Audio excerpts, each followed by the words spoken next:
Assalamualaikum warahmatullahi wabarakatuh. Apa kabar semuanya? Mudah-mudahan teman-teman dalam keadaan sehat dan sedang berbahagia. Kembali lagi saya menjumpai teman-teman semuanya. Kali ini saya sedang berada di Terminal Mandiraja, Kabupaten Banjarnegara, Jawa Tengah.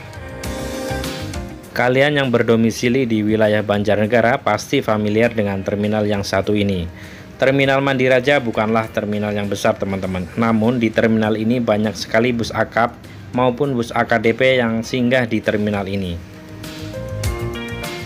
Pada sore hari hingga malam hari, terminal Mandiraja ini didominasi oleh bus-bus ke arah barat dengan tujuan beberapa wilayah di Jabodetabek hingga Merak. Sedangkan di luar jam-jam tersebut cukup variatif, ada yang ke Bandung seperti Budiman atau Sinarjaya, kemudian ada yang ke timur seperti Semarang, Kudus, Magelang, Solo hingga Surabaya. Untuk penguasa trayek yang melintasi Terminal Mandiraja masih dikuasai oleh Sinarjaya Group. Meskipun begitu, keberadaan PO-PO lain tidak boleh dipandang sebelah mata. PO-PO lain yang kadang disebut sebagai minoritas ini tetaplah dibutuhkan oleh penumpang dari area Ngapak ini. Dan tidak semua penumpang dari wilayah ini fanatik dengan bus Sinarjaya. Selain itu, kebutuhan penumpang juga berbeda-beda. Ada yang cukup dengan harga tiket yang murah, tapi pelayanannya bagus. Ada juga yang tidak mempermasalahkan harga tiket, asal semua kebutuhannya terpenuhi dan sesuai dengan ekspektasi. Itulah kenapa beberapa PO selain Sinarjaya masih bertahan di jalur Ngapak ini, karena mereka bisa memberikan servis atau pelayanan yang tidak dimiliki oleh Sinarjaya Group.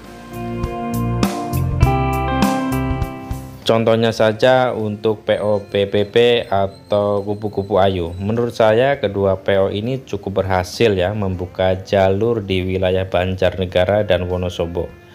Sebenarnya tidak mudah bagi kedua PO ini berada di wilayah Banjarnegara maupun Wonosobo karena harus berhadapan langsung dengan PO besar, PO raksasa yang sudah lama menguasai di wilayah ini.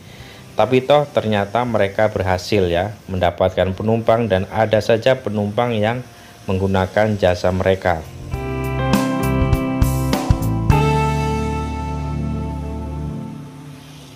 Itu karena baik itu PO PBB maupun Kupu-Kupu Ayu berhasil memberikan layanan atau servis kepada penumpang yang tidak dimiliki oleh bus Sinarjaya. Contoh kecil misalnya, di dalam kabin bus PBB maupun Kupu-Kupu Ayu tersedia dispenser dan kopi gratis yang boleh dinikmati oleh penumpang selama perjalanan. Selain itu, penumpang juga akan mendapatkan layanan bantal dan selimut yang tentu saja akan menambah kenyamanan. Meskipun itu bisa dibilang sebagai hal yang sederhana, tapi kalau hal tersebut sangat dibutuhkan oleh penumpang, tentu penumpang akan sangat menikmati layanan tersebut.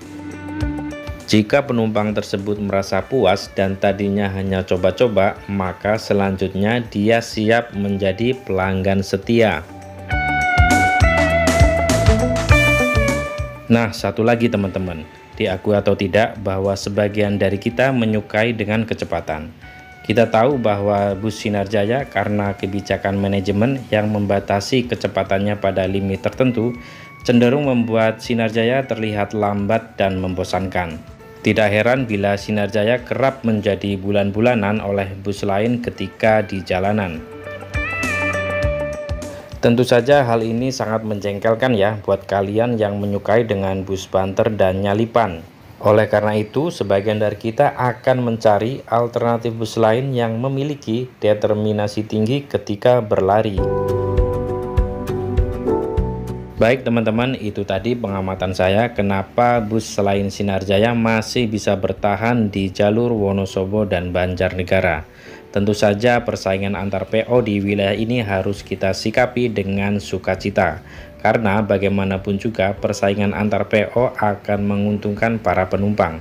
Karena mereka akan berlomba-lomba untuk memberikan servis terbaik buat pelanggan.